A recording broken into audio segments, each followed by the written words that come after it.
Bon dimanche matin à tous et bienvenue à ce culte d'adoration du 3 mai. Cette semaine, nous avons entendu, comme dans les dernières semaines, des avis de décès de plusieurs. Et dans la dernière semaine, nous avons aussi perdu un membre de notre famille d'Église, Madame Bérubé. Plusieurs membres de l'Église ont perdu des êtres chers et cela rend notre louange plus difficile. 1 Corinthiens 12, 26 nous dit que, étant un corps, les membres d'un seul corps, quand un membre souffre, tous les membres souffrent.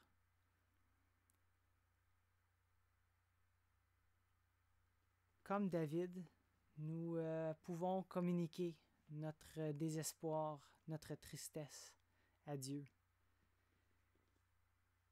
Le psaume 102 nous dit « Éternel, écoute ma prière, et que mon cri parvienne jusqu'à toi. Ne me cache pas ta face au jour de ma détresse. Incline vers moi ton oreille quand je crie. Hâte-toi de m'exaucer. Car mes jours s'évanouissent en fumée, et mes os sont enflammés comme un tison. Mon cœur est frappé et se dessèche comme l'herbe. J'oublie même de manger mon pain. Mes gémissements sont tels que mes os s'arrachent à ma chair. Je ressemble à un pélican du désert et je suis comme le chat-huant des ruines. Je n'ai plus de sommeil et je suis comme l'oiseau solitaire sur un toit. Chaque jour, mes ennemis m'outragent et c'est par moi que jurent mes adversaires en fureur. Je mange la poussière au lieu de pain et je mêle de larmes à mes boissons. À cause de ta colère et de ta fureur, car tu m'as soulevé et jeté au loin. Mes jours sont comme l'ombre à son déclin, et je me dessèche comme l'herbe. Mais toi, Éternel, tu règnes à perpétuité, et ta mémoire dure de génération en génération. Tu te lèveras, tu auras pitié de Sion, car le temps d'avoir pitié d'elle, le temps fixé, est à son terme. Car tes serviteurs ont aimé des pierres et en chérissent la poussière. Alors les nations craindront le nom de l'Éternel et tous les rois de la terre ta gloire. Oui, l'Éternel rebâtira Sion et se montrera dans sa gloire. Il est attentif à la prière du misérable, il ne dédaigne pas sa prière. Que cela soit écrit pour la génération future et que le peuple qui sera créé célèbre l'Éternel. Car il regarde du lieu élevé de sa sainteté. Du haut des cieux, l'Éternel regarde sur la terre pour écouter les gémissements des captifs, pour délivrer ceux qui vont périr, afin qu'il publie dans Sion le nom de l'Éternel et ses louanges dans Jérusalem, quand tous les peuples s'assembleront et tous les royaumes pour servir l'Éternel. Il a brisé ma force dans la route, il a abrégé mes jours. Je dis, mon Dieu, ne m'enlève pas au milieu de mes jours, toi dont les années durent éternellement. Tu as anciennement fondé la terre, et les cieux sont l'ouvrage de tes mains. Ils périront, mais tu subsisteras. Ils s'useront tous comme un vêtement. Tu les changeras comme un habit, et ils seront changés. Mais toi, tu restes le même, et tes années ne finiront point. Les fils de tes serviteurs habiteront leur pays, et leur postérité s'affirmera devant toi. La prière de David est notre prière. Mais cette prière ne tombe pas sur les oreilles d'un sourd. Nos prières sont reçues et entendues par le Dieu de l'univers, qui a envoyé son Fils unique vivre ici sur terre, une vie parfaite, mourir sur la croix pour payer la dette de nos péchés et qui est ressuscité pour vaincre la mort. Peu importe les tempêtes de la vie, peu importe les tristesses que nous vivons, nous avons la confiance en Jésus seul.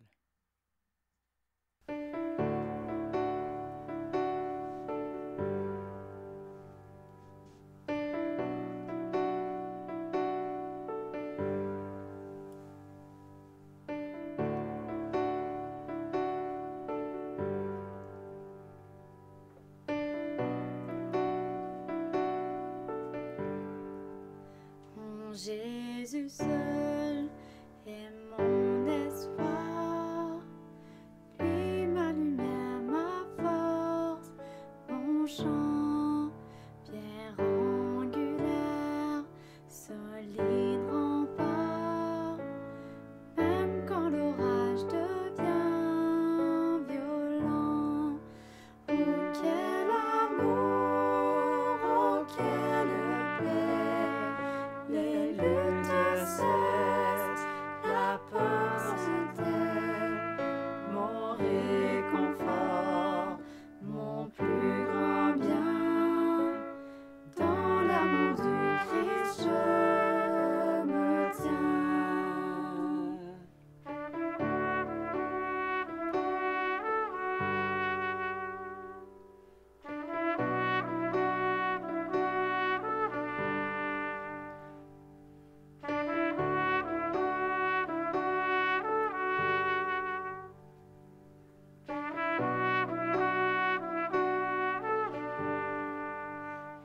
Jésus seul, Dieu s'est fait chair, dans un enfant, oh quel mystère, ce don d'amour, de sainteté, haï par ceux qu'il vint sauver, jusqu'à la mort il s'est livré.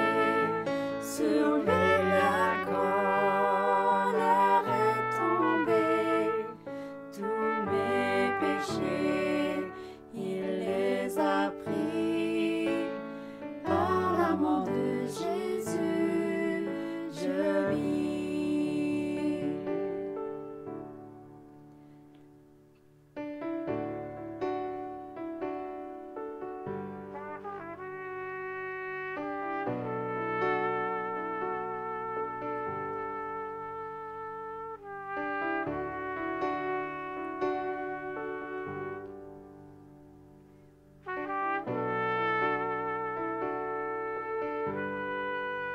Là dans la tombe, il reposait, lumière vaincue par les ténèbres.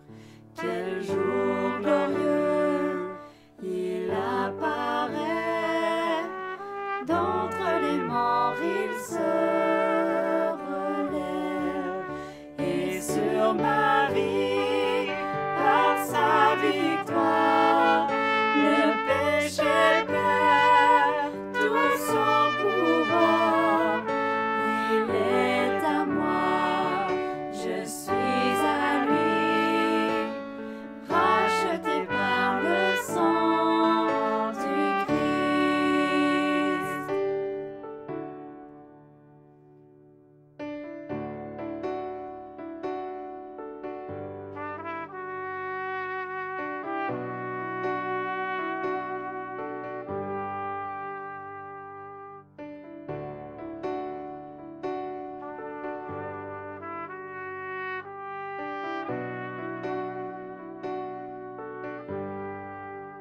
Je vis en paix, je meurs sans crainte, gardé par la puissance du Christ, du premier cri au dernier souffle.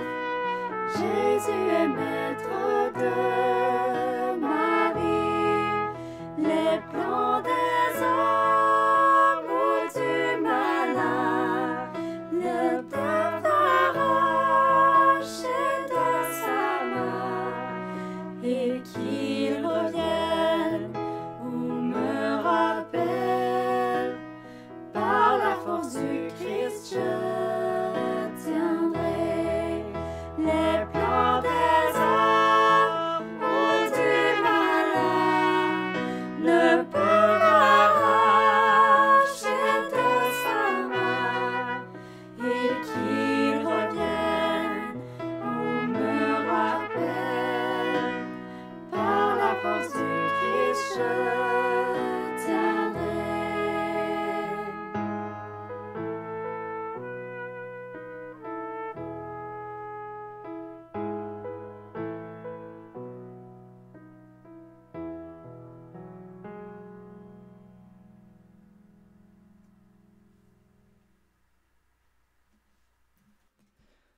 Non seulement nous avons la confiance dans notre Sauveur victorieux, nous pouvons aussi prendre notre réconfort dans le fait que notre Sauveur est aussi un Sauveur souffrant. Isaïe 53 nous dit « Il s'est élevé devant lui comme une faible plante, comme un rejeton qui sort d'une terre desséchée.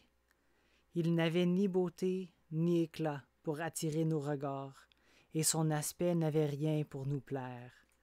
Méprisé et abandonné des hommes, homme de douleur et habitué à la souffrance. Semblable à celui dont on détourne le visage, nous l'avons dédaigné, nous n'avons fait de lui aucun cas. » Notre Sauveur peut compatir avec nos souffrances. Et c'est pour nous un réconfort.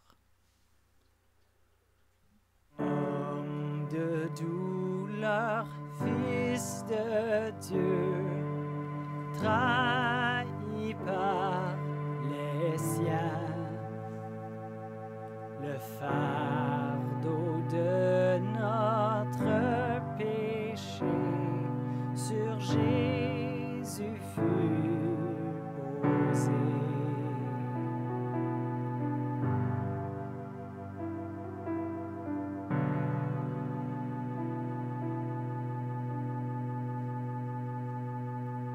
C'est lui qu'on a méprisé, faussement accusé,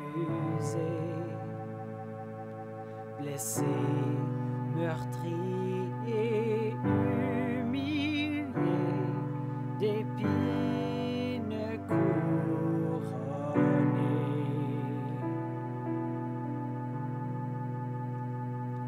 Oh, cette croix, ma rédemption, où ton sang coula pour moi, que mon âme s'écrie, Alléluia,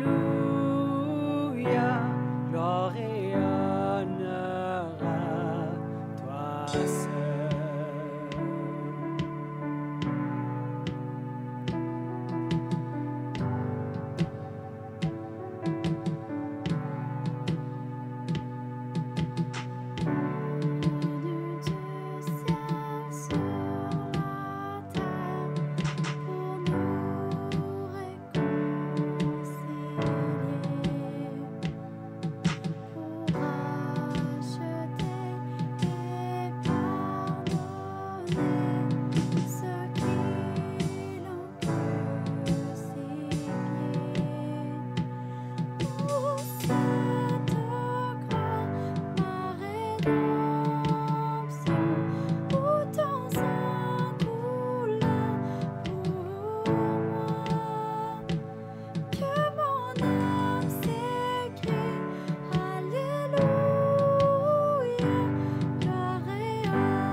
Était payée, elle est effacée par le sang précieux que Christ a versé, le péché vaincu, son emprise n'est plus, il m'a libéré pour l'éternité, ma dette est payée. Elle est effacée par le sang précieux que Christ a versé, le péché vaincu, son emprise n'est plus, il m'a libéré pour l'éternité. Oh,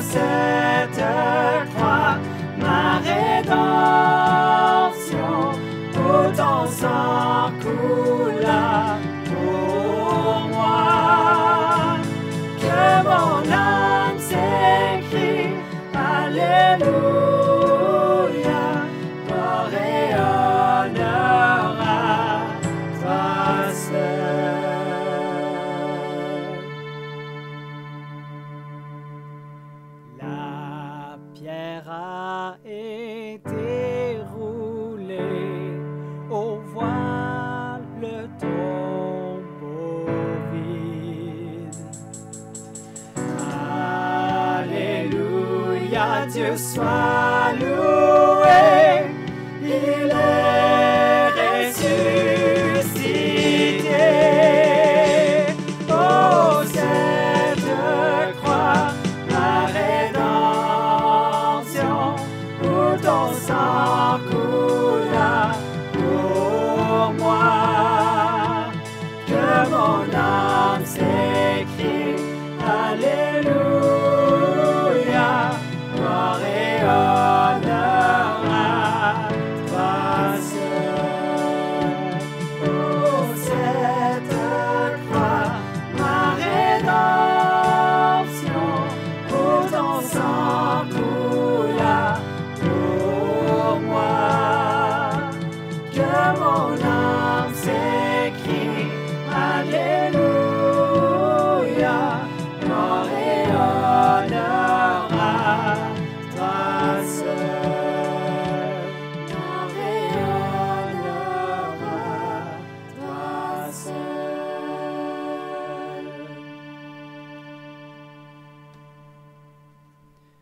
Gloire et honneur à toi seul. Notre Sauveur est victorieux, il a conquis la mort. Il est le seul qui est digne de tout honneur et de toute la gloire. Et en même temps, il a souffert, il a été dédaigné. Il comprend nos souffrances. En quel autre pouvons-nous avoir la paix pour notre âme? Paix, ô mon âme, ton Sauveur veille sur toi. Quand la détresse t'écrase sous son poids, sa bienveillance reçoit tous tes chagrins, sa providence répond à tes besoins. Paix, ô mon âme, l'ami fidèle est sûr dans son amour, guérira tes blessures. Paix, ô mon âme, lorsqu'un ami précieux doit te quitter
que pouvons-nous faire de plus face à une telle paix que de tout abandonner entre les mains de notre Seigneur?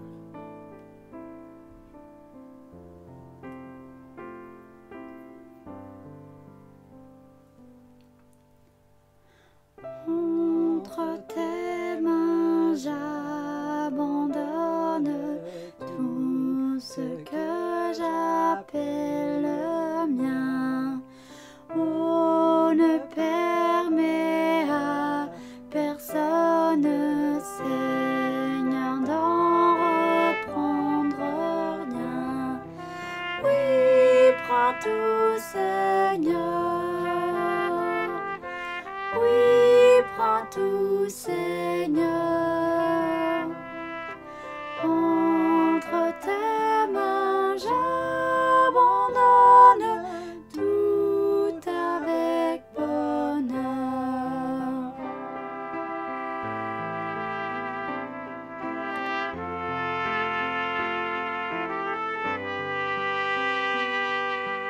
Je n'ai pas peur de te suivre sur le chemin de la croix. C'est pour toi que je veux vivre. Je connais, j'aime ta voix. Oui, prends tout, Seigneur. Oui, prends tout, Seigneur. Sans rien garder, je te livre tout avec bonheur. Prends mon corps et prends mon âme, que tout en moi soit à toi, que par ta divine flamme, tout mal soit détruit en moi. Oui, prends tout, Seigneur. Oui, prends tout, Seigneur. Prends mon corps et prends mon âme, règne sur mon cœur. Oui, prends tout, Seigneur. Oui, prends tout, Seigneur. Entre tes mains, j'abandonne tout avec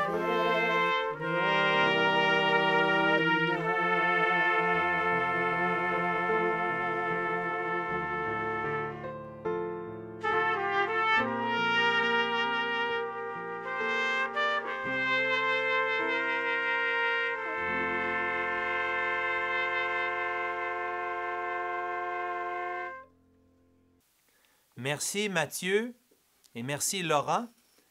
Courbons-nous s'il vous plaît. Oui Seigneur, entre tes mains nous abandonnons nos vies aujourd'hui. Nous avons confiance en toi Seigneur, dans un monde troublé, dans un monde éprouvé. Notre foi, notre confiance repose en toi. Seigneur, nous te confions nos vies parce que tu es grand et glorieux, tu règnes sur l'univers. Seigneur, nous te prions parce que nous avons besoin de toi. Sans toi, nous ne pouvons rien faire. Seigneur, nous te confions plusieurs frères et sœurs de l'Église, des gens qui sont éprouvés. En particulier, Seigneur, nous pensons à la famille de notre sœur, Madame Bérubé, qui est décédée la semaine dernière. Seigneur, nous prions pour ses enfants, nous prions pour ses petits-enfants, nous prions que tu les consoles dans ces moments de tristesse, elle qui est décédée la semaine dernière. Seigneur, nous prions pour ceux qui sont hospitalisés, comme la mère de Richard Marino. Seigneur, ceux qui sont malades physiquement, Père, ceux qui souffrent aussi émotionnellement, nous te demandons d'être avec eux. Père, sois avec notre sœur Marie Madani, qui a été diagnostiquée avec le COVID-19, qui est en quarantaine à la maison. Merci pour son travail à l'hôpital Sacré-Cœur. Merci parce qu'elle est dévouée dans le soin des malades, Seigneur. Et Père, nous prions qu'elle puisse se rétablir complètement de sa maladie. Oui, Seigneur, nos vies sont entre tes mains. Notre confiance est en toi aujourd'hui. Seigneur Jésus, que ton nom soit magnifié. Amen. Le 8 mars dernier, nous avons eu le privilège de nous réunir ensemble. C'était la dernière fois qu'on était toute l'Église ensemble. Et il y a eu un moment très spécial dans la vie de notre Église. Notre frère Hubert Couy a passé par les eaux du baptême. Avant d'être baptisé, Hubert a donné son témoignage, voulant signifier son désir de marcher avec le Seigneur Jésus. Il a parlé de sa vie avant sa conversion, lors de sa conversion, mais aussi de sa vie d'obéissance après.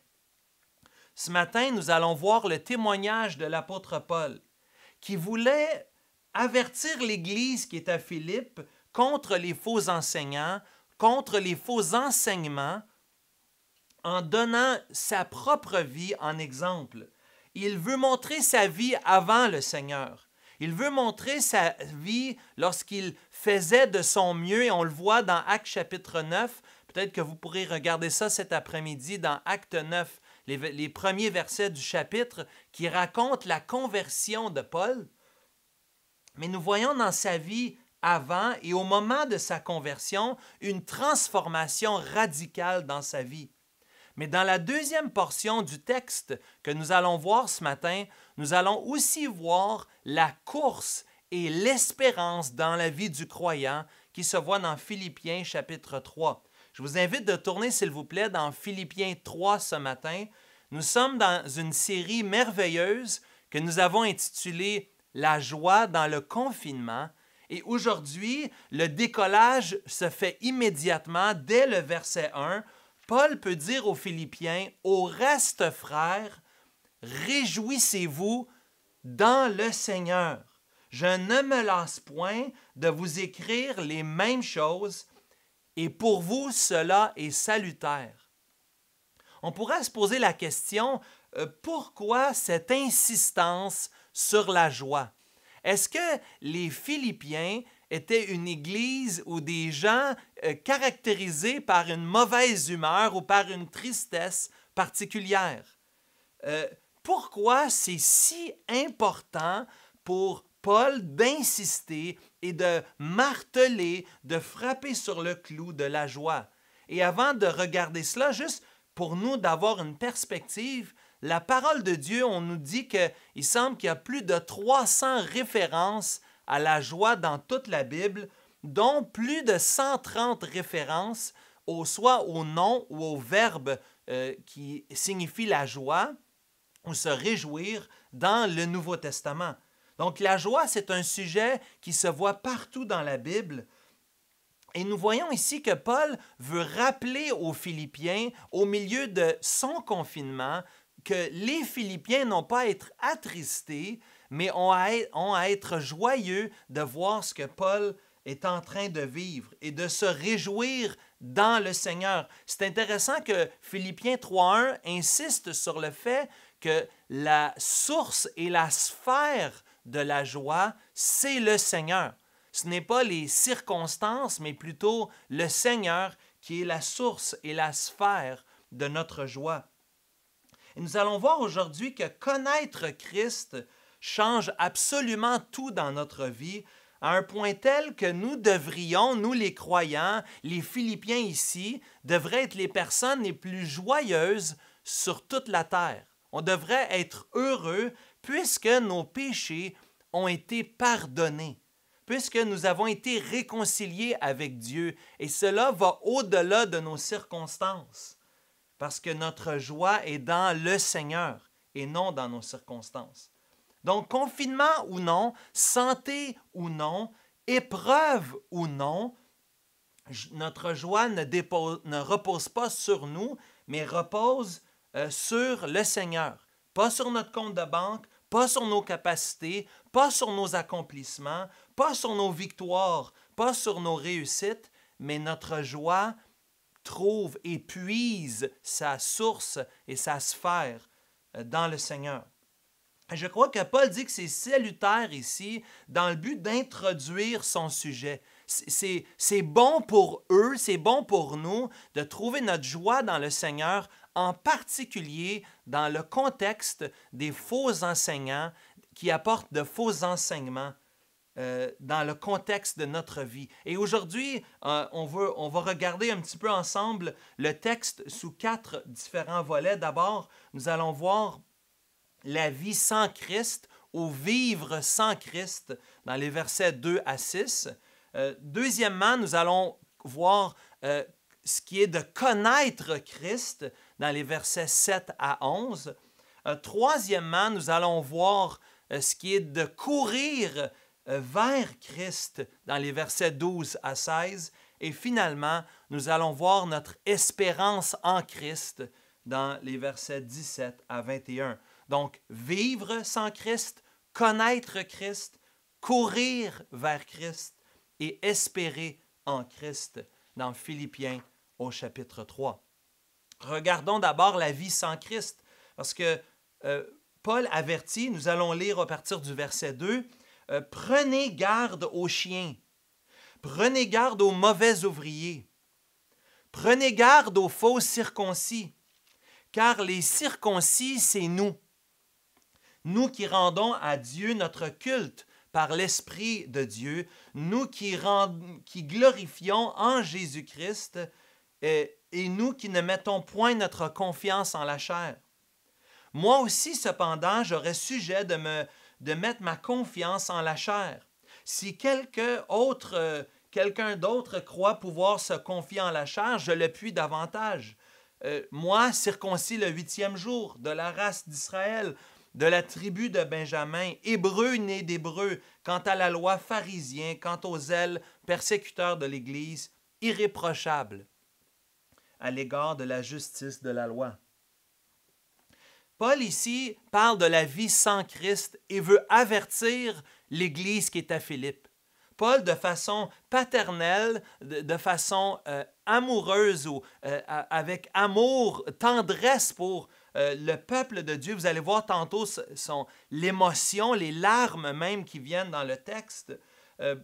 Paul peut et veut absolument les avertir du danger qui les guette. C'est le rôle de tous les parents, c'est le rôle de tous les leaders, de tous les pasteurs.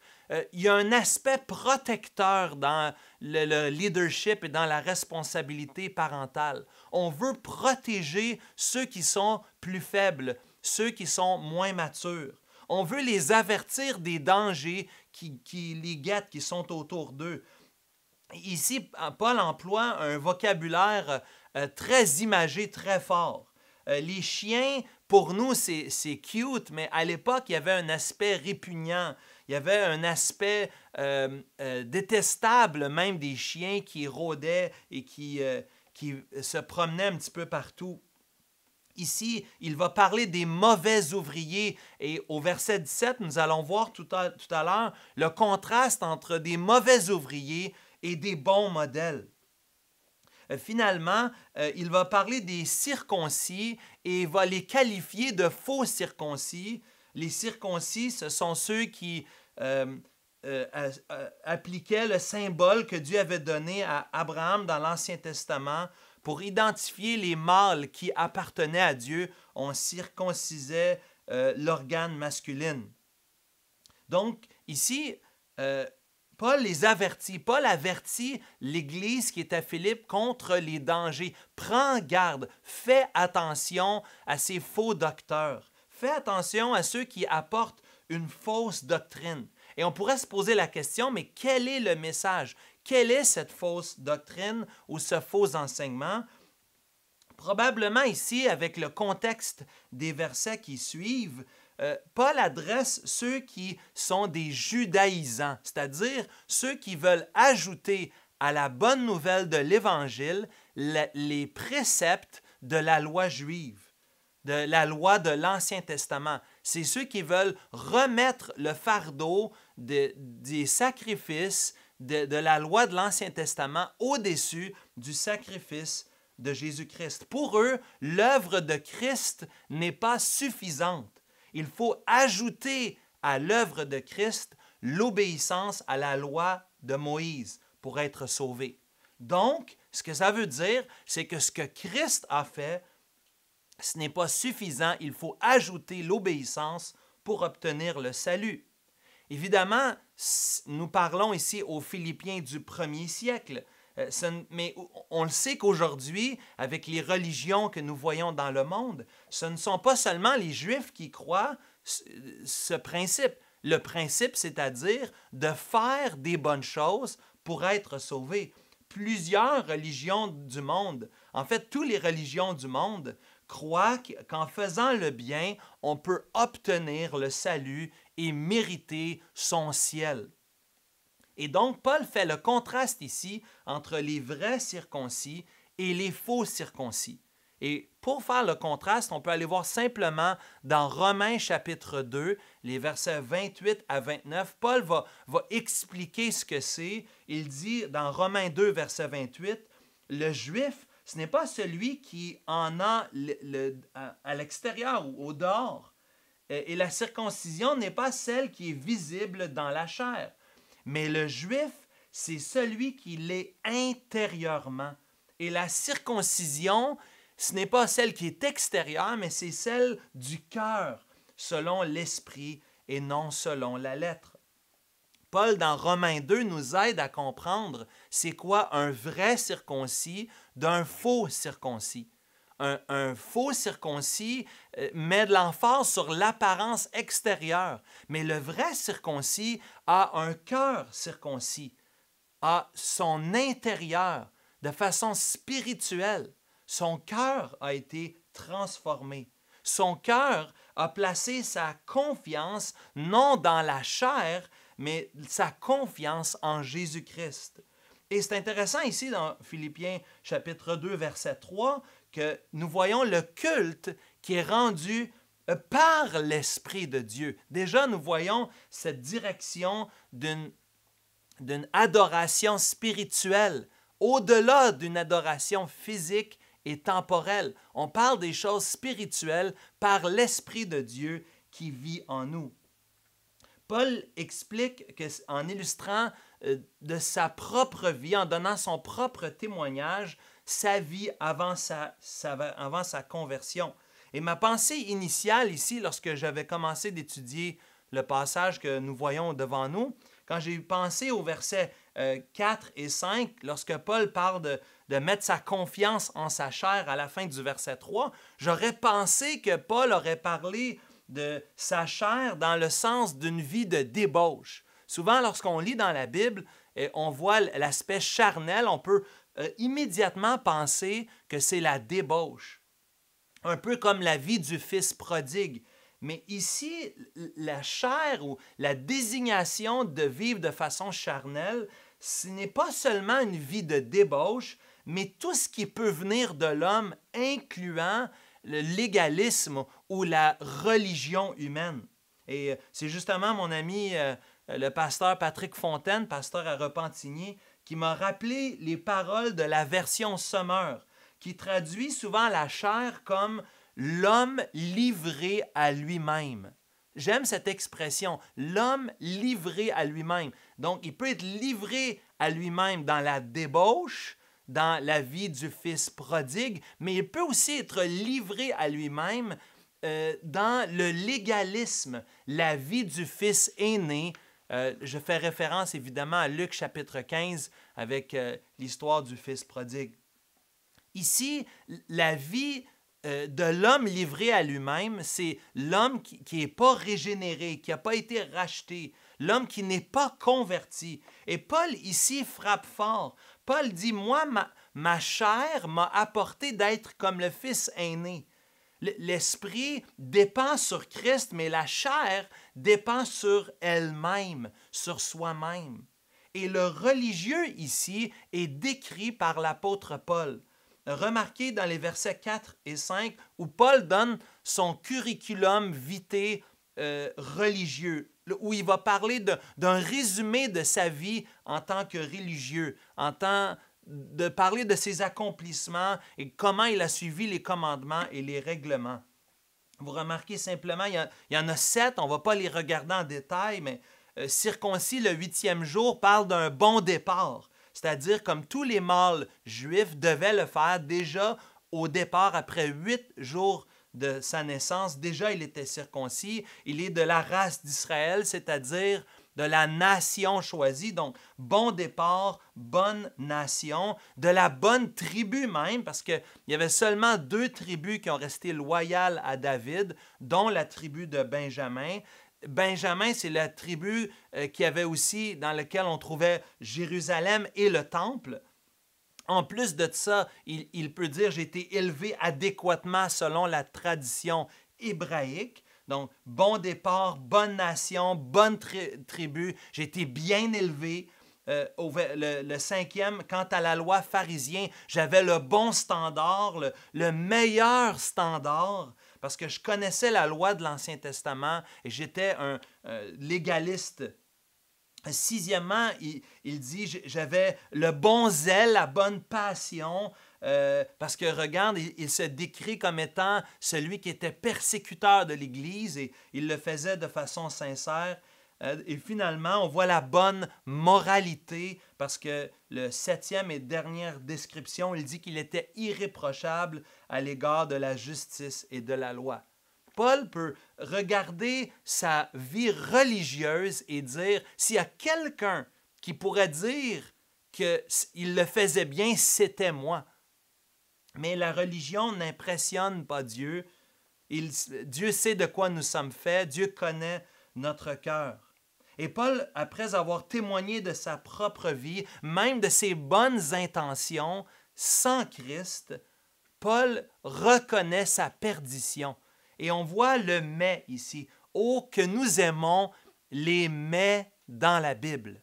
Les « mais » sont tellement importants et précieux pour nous.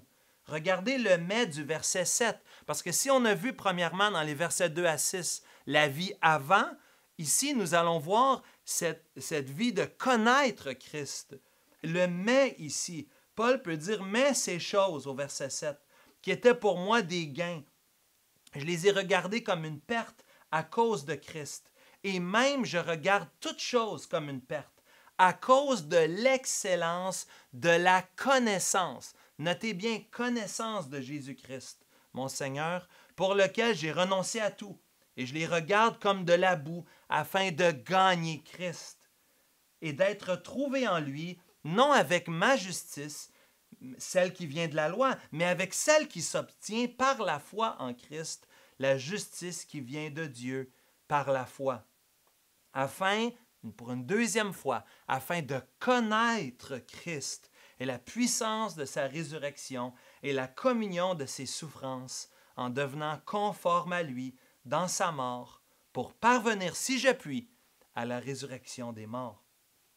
Ici, un autre contraste frappant de Paul. Paul va employer un terme de comptabilité. Il parle en termes économiques ici. Ce qui était autrefois des gains, je les regarde aujourd'hui comme des pertes. On a changé de colonne. Ce qui était autrefois un revenu ou un avoir, c'est devenu une dépense, une responsabilité.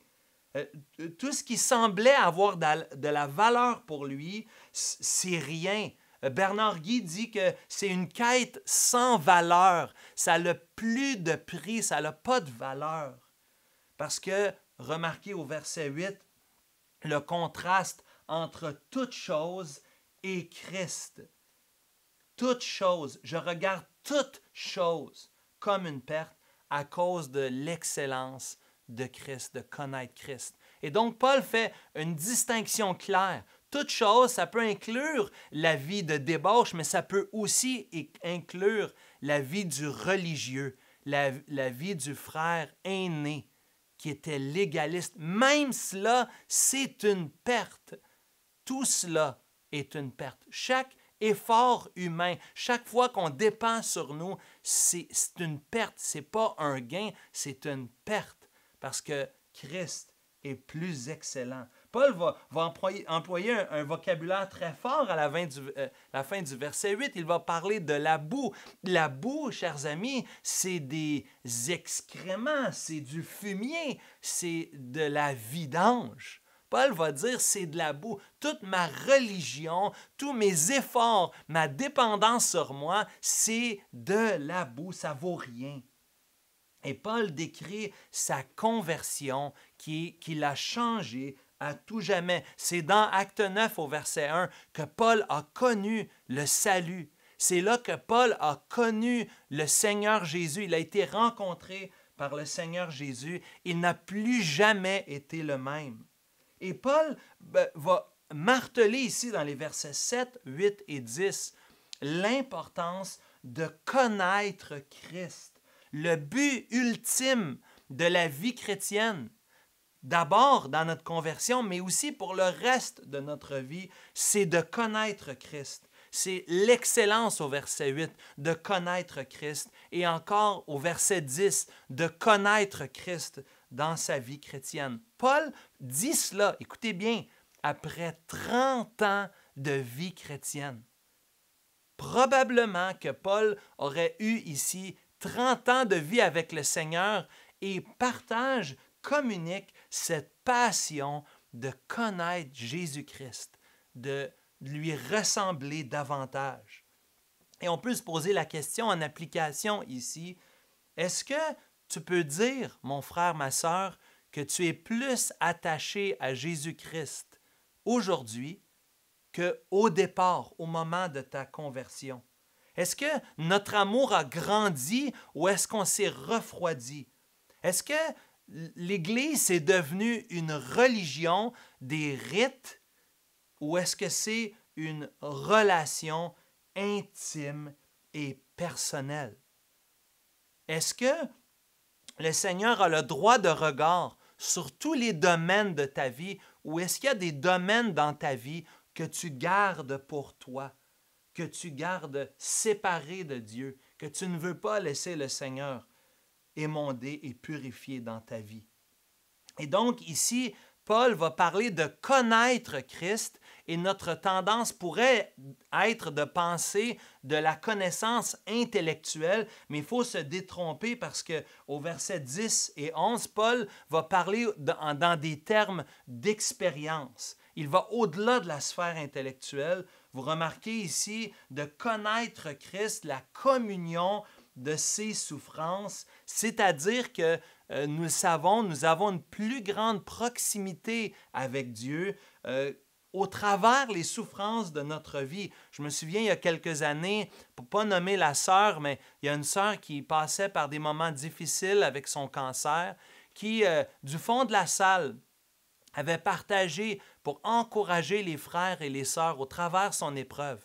Et nous avait partagé comment, au travers son cancer, elle s'était approchée de Dieu, qu'elle avait expérimenté Dieu d'une nouvelle façon. C'est vraiment un bon exemple ici de notre vie chrétienne qui est au-delà d'une religion, mais d'une relation, d'une expérience continuelle qui se poursuit tout au long de notre vie. Évidemment, ça commence au moment de notre conversion. Oui, j'ai connu le Seigneur le moment de ma conversion, mais ce que Paul est en train de dire, c'est que j'apprends à le connaître aussi pour le reste de ma vie.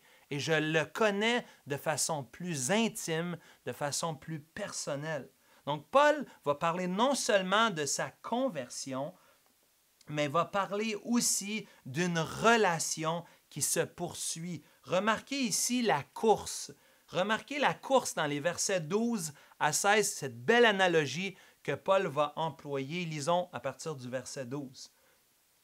Nous voyons ici, ce n'est pas que j'ai déjà remporté le prix ou que j'ai déjà atteint la perfection, mais je cours pour tâcher de le saisir, puisque moi aussi j'ai été saisi par Jésus-Christ. Frère, je ne pense pas l'avoir saisi, mais je fais une chose, oubliant ce qui est en arrière et me portant vers ce qui est en avant, je cours vers le but. Deuxième fois, je cours vers le but pour remporter le prix de la vocation céleste de Dieu en Jésus-Christ. Nous tous donc qui sommes parfaits, ayons cette même pensée. Si vous êtes en quelque point d'autre avis, Dieu vous éclairera là-dessus. Seulement, au point où nous sommes parvenus, marchons d'un même pas. Donc, si on a vu la vie sans Christ dans les versets 2 à 6, si on a vu la conversion ou de connaître, de rencontrer le Seigneur Jésus-Christ dans les versets 7 à 11, maintenant on voit la marche, ou Paul va dire la course de la vie chrétienne dans les versets 12 à 16, et c'est une très belle analogie. Il n'est pas en train de dire ici qu'il faut courir pour être sauvé. Encore une fois, ce serait de mal interpréter les paroles de Paul. Paul dit, puisqu'on est sauvé, puisqu'on a connu le Seigneur, on devient des passionnés du Seigneur Jésus-Christ, passionnés de Christ et de sa parole. Et on court dans la vie chrétienne pour être transformés, pour apprendre à connaître Jésus-Christ, mais aussi pour lui ressembler davantage. Nous sommes loin d'avoir remporté le prix, nous sommes loin d'avoir atteint la perfection. Nous continuons de courir dans le marathon de la vie chrétienne. Évidemment, lorsqu'on se convertit à nos premiers pas, c'est sûr qu'il y a souvent des grosses roches dans notre vie, des gros péchés flagrants que le Seigneur met en lumière, qui va appeler à notre cœur afin qu'on puisse ensemble les adresser et les corriger dans notre vie. Mais il y a aussi d'autres péchés que Dieu veut purifier et émonder dans notre vie plus on grandit dans le Seigneur. Et il faut faire attention pour nous. J'ai l'impression que certains croyants, après avoir adressé des choses dans les premières semaines, mois, années de leur vie chrétienne, tombent un petit peu sur le pilote automatique et ralentissent ou même arrêtent de courir dans la vie chrétienne. Oui, après leur conversion, ils ont fait des gros changements. Et après ça, on dirait que la sanctification n'est plus importante. Elle prend la porte de côté. Mais Paul ici incite les Philippiens, Paul nous inspire aujourd'hui à continuer la course comme lui-même est dans cette course. Et ici, nous voyons que le prix, le but de la vie de Paul, sa passion, c'est de connaître Christ et de lui ressembler. Est-ce que tu ressens encore, mon frère, ma sœur, ce besoin de mieux connaître Christ? Est-ce que tu sens des domaines dans ta vie où tu as besoin d'être transformé, où tu as besoin que ça soit transformé par le Seigneur? Est-ce que tu as partagé avec quelqu'un dans ton entourage des domaines de ta vie dans lesquels tu veux grandir, dans lesquels tu veux être émondé et être transformé? Ici, Paul peut parler d'une course, d'un marathon qui se poursuit tout au long de la vie. Et comme dans une course, lorsqu'on court, on ne regarde pas en arrière, on regarde vers l'avant. On ne peut pas se permettre, si on regarde en arrière, ce qui va arriver, c'est qu'on va dévier de notre chemin. Si on regarde en arrière, on va manquer des obstacles et on va trébucher, on va tomber. Si on regarde vers l'arrière, on peut s'éloigner de la course et du but que nous avons à atteindre. Ici, au verset 13, Paul fait référence en disant, en oubliant ce qui était en arrière, probablement ici, il fait référence à ceux qui sont paralysés par leur vie passée, soit par les échecs de leur vie passée ou d'autres par leur réussite du passé. Laissez-moi expliquer. Certaines personnes sont paralysées par la culpabilité, malgré leur vie chrétienne, lorsqu'ils se remémorent des erreurs, des péchés, des mauvaises décisions du passé, ils se tourmentent avec ça et ça les empêche de courir. D'autres personnes, par orgueil, regardent au passé et voient leur accomplissement et plutôt que de se porter vers l'avant, regardent leur accomplissement du passé et disent, ben finalement, j'en ai fait, hein? J'ai fait beaucoup de choses pour le Seigneur, j'ai déjà fait ça et je n'ai plus besoin de le faire. C'est au tour des autres. Aujourd'hui, j'ai déjà entendu ça dans l'Église. C'est au tour des autres maintenant. J'ai déjà fait assez. Et c'est un peu comme si les accomplissements, les réussites, le ministère qu'on a fait dans le passé devient un empêchement aujourd'hui. J'ai souvent appelé ça la vie chrétienne au passé. Des gens qui parlent de leur vie chrétienne au passé, soit étant culpabilisés par leur faute, ou soit parce qu'ils s'enorgueillissent de leur réussite. Et Paul dit, ce n'est pas ça la vie chrétienne. La vie chrétienne, c'est je cours vers le but. Le but, c'est de connaître Christ. Le but, c'est de ressembler à Jésus-Christ. C'est la passion de notre vie et cette passion continuera jusqu'à notre dernier souffle. C'est le but de la vie de Paul et c'est cette même passion que Paul veut transmettre aux Philippiens. Au milieu d'un avertissement au sujet des faux docteurs, au sujet des faux enseignements, Paul dit, rappelez-vous notre passion, rappelez-nous notre direction, rappelons-nous l'importance de courir vers l'avant. Et ce n'est pas une analogie que Paul emploie seulement ici dans Philippiens. Paul le fait dans sa dernière lettre à Timothée. Il dit dans 2 Timothée 4, verset 7, « J'ai combattu le bon combat, j'ai achevé la course, j'ai gardé la foi. Désormais, la couronne de justice m'est réservée. » Paul voit cette analogie même dans les derniers moments de sa vie.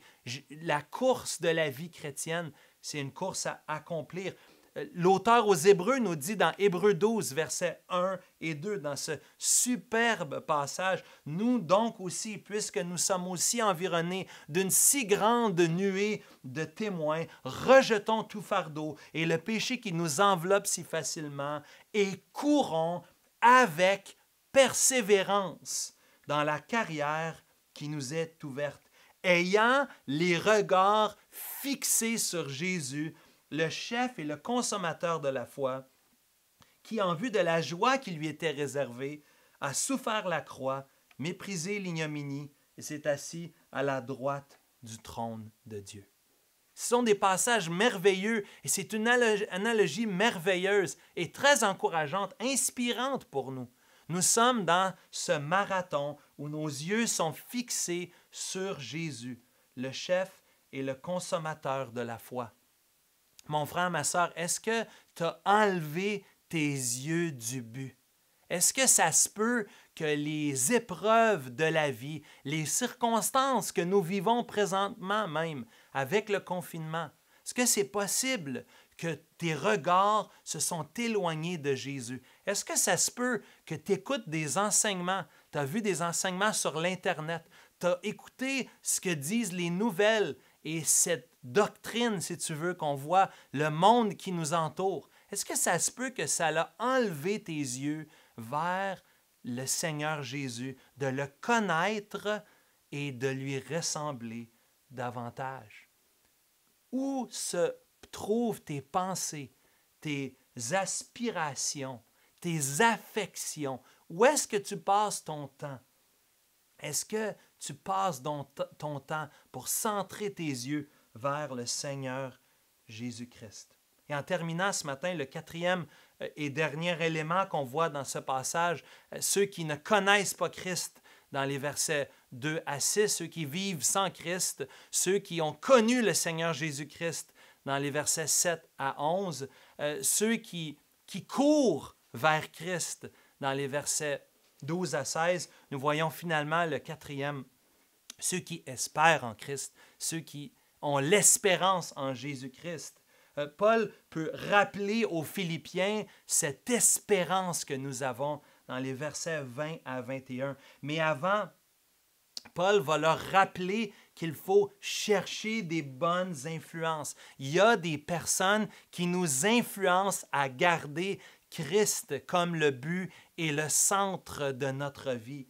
Il y a de ceux qui sont des imitateurs de Christ. Comme Paul pouvait dire, soyez mes imitateurs comme je le suis moi-même de Christ. Dans Éphésiens 5 au verset 1. Et ici dans Philippiens 3, 17, soyez mes imitateurs, suivez mon influence, mais aussi, suivez aussi des bons modèles qui sont autour de toi, des bons modèles. Et quand il parle aux Philippiens, il leur parle des bons modèles. Probablement, ça nous rappelle la fin du chapitre 2. Hein? On avait vu le modèle de Paul, le modèle de Timothée, le modèle d'Épaphrodite, qui ont été des modèles, des personnes à imiter pour les Philippiens. Et dans notre Église, il y a plusieurs modèles, des hommes et des femmes. Oui, des leaders dans l'Église, ceux qui nous ont précédés.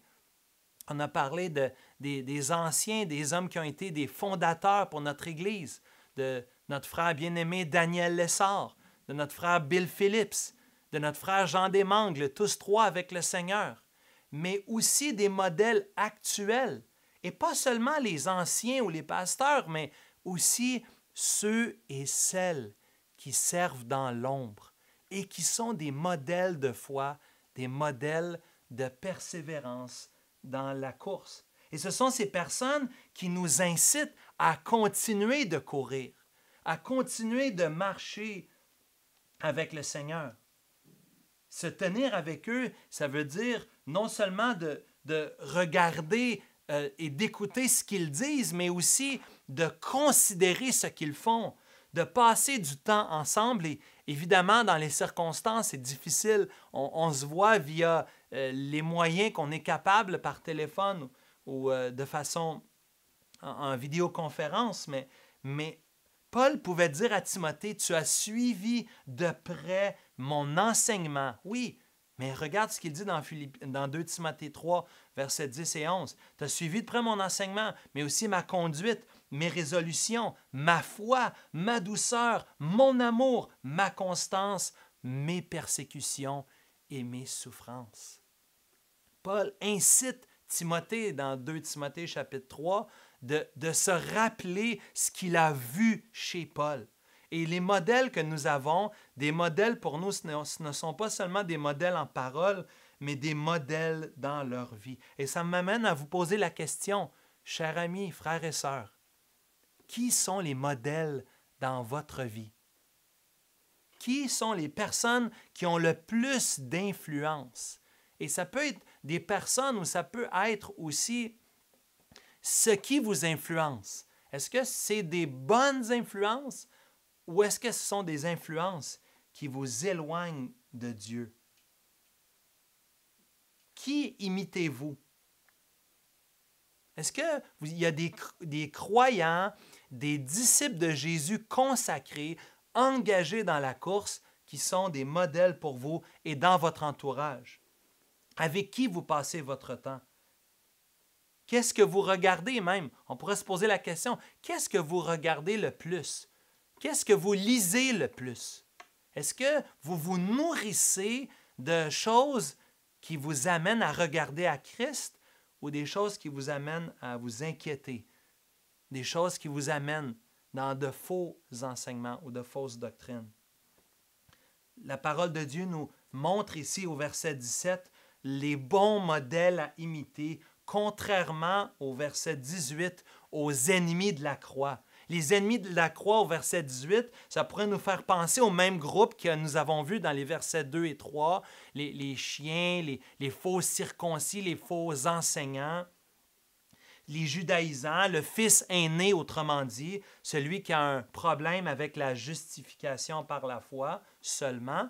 Mais ici, il y a aussi une deuxième possibilité, et je crois que c'est plus ceux-là que Paul adresse, c'est ceux qui sont contre la loi, qui disent que tu es sauvé. Une fois que tu es sauvé, tu peux faire ce que tu veux. Tu peux faire ce que tu veux, tu n'as pas à t'inquiéter des autres. Paul peut parler d'eux comme étant des ennemis de la croix. Puis pourquoi je dis ça? C'est probablement à cause de la référence au verset 19. Vous remarquez au verset 19, Paul peut dire que leur fin sera la perdition. Leur fin sera la perdition. Ils ont pour Dieu leur ventre.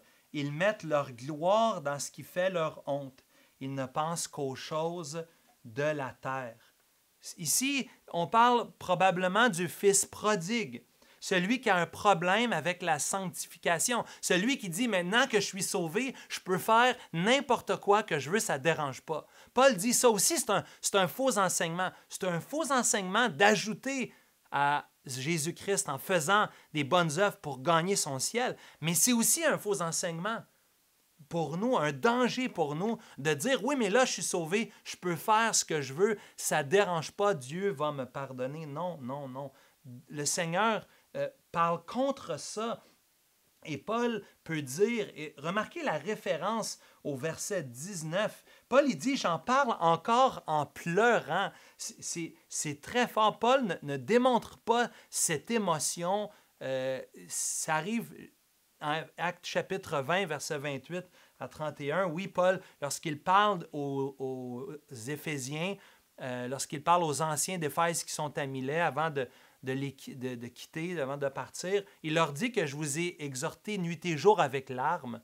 Mais ici, Paul emploie ce participe pour dire que j'en pleure et j'en pleure encore. Je continue de pleurer en pensant à cette mauvaise influence, à ce danger qui guette tout croyant, incluant les Philippiens, de devenir indifférent par rapport à Dieu, d'être peu soucieux, de mettre en pratique les commandements et d'avoir des mauvaises influences. Hein? La parole de Dieu nous dit dans 1 Corinthiens 15 que les mauvaises compagnies corrompent les bonnes mœurs.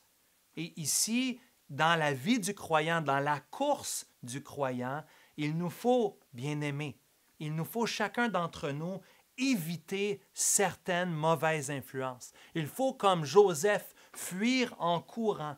Parce que la destinée, versets 19 et 20, la destinée de ces personnes, de ces faux enseignements, c'est la destruction, c'est d'être, verset 19, c'est d'être perdu, c'est la perdition. C'est d'être détruit.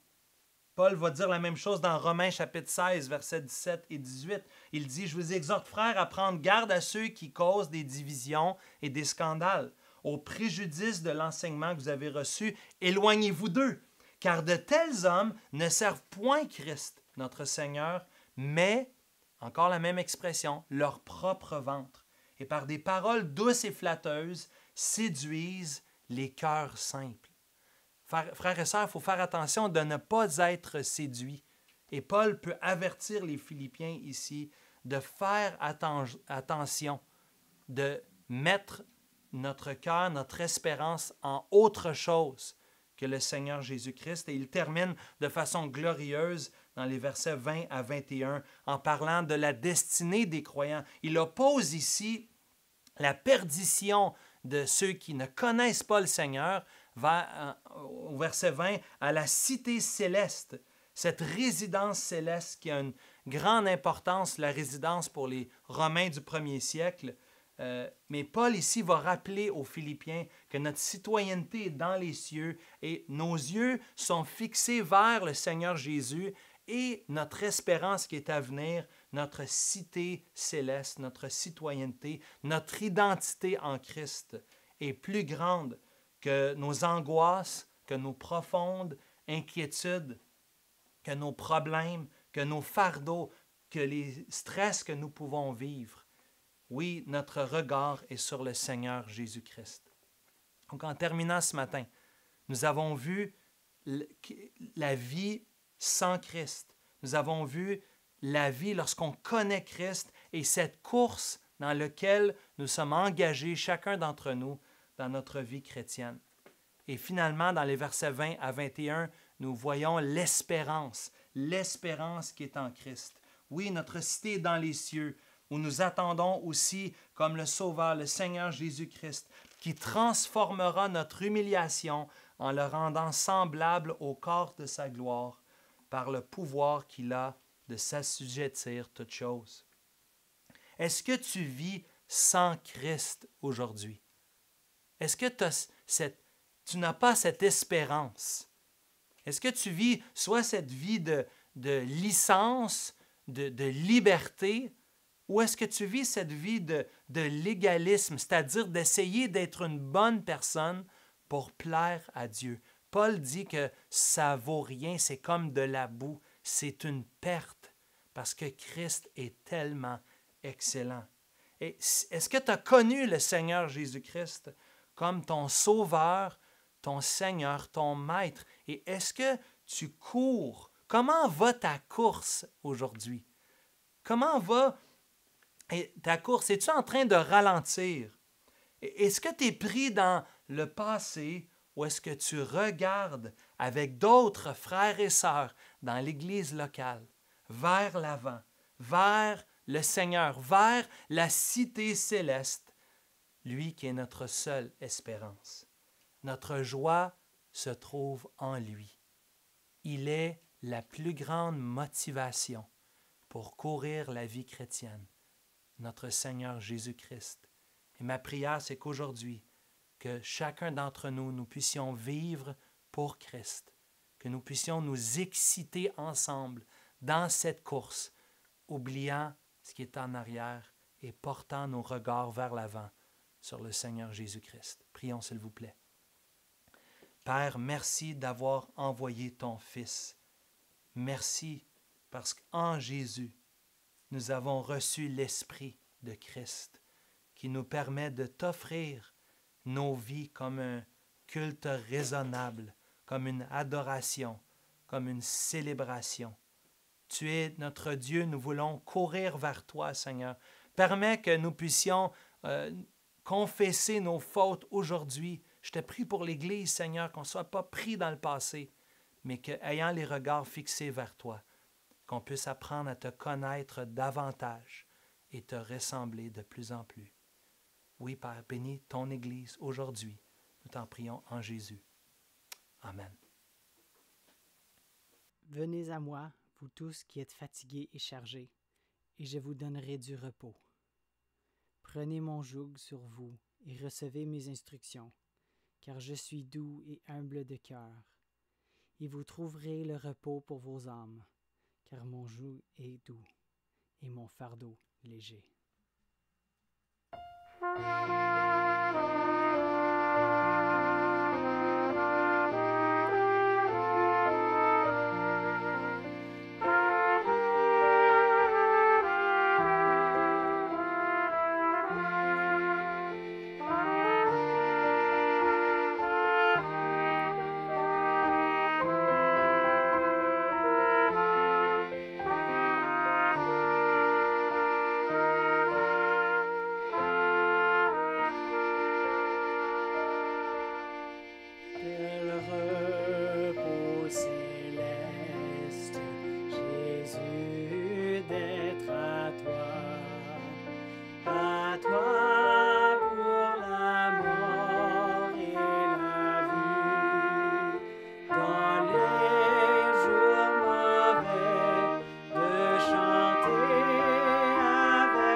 J'ai